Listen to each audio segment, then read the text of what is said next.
किती वेळापासून बटन दबत नाही आहे म्हणजे कुठलं दब नाही कोणत्या पक्षाचं काय ते आम्ही नाही. कोणत्या पक्षाचं आहे? अच्छा एकच मशीनमध्ये कोणत्या तरी एक बटन दबत नाही आहे. मशीनचं ते बॅलेट आहे त्याचं आहे. ईव्हीएम सुरू आहे.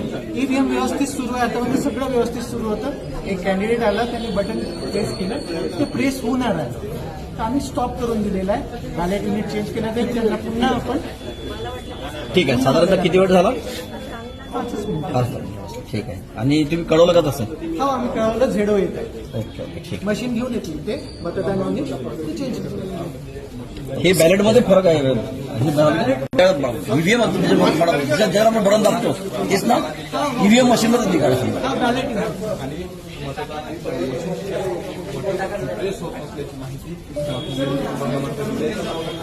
वोटिंग थांबलेले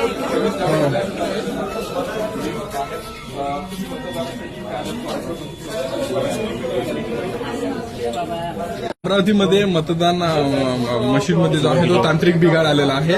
तुम्ही तुमचं मतदान करण्यासाठी आले होते. मोठ्या प्रमाणात प्रक्रिया खोळंबली आहे. हे पहा आता टेक्निकल विषय आहे.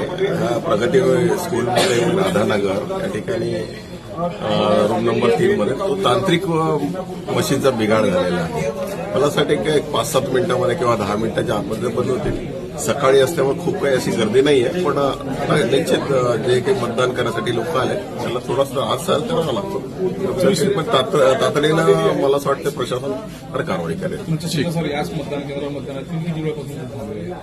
तुम्ही किती वेळापासून थांबलेले आहे? नाही 15 मिनिट झाले. 5-7 मिनिटं झालेत. आता एक फार जास्त वेळ झाला नाही. आता तसं झाला मला अर्धा तास. कारण सगळे कार्यकर्ते असतात किंवा आपले पदाधिकारी असतात किंवा आता भारतीय जनता पार्टी मतदान करणारी मंडळी असतात त्यासाठी बोलावं लागतं. त्यामुळे ते काही फार मोठा विषय नाही. पण एक 10-15 मिनिटांमध्ये लगेच तांत्रिक दुरुस्ती होईल असं मला वाटतं.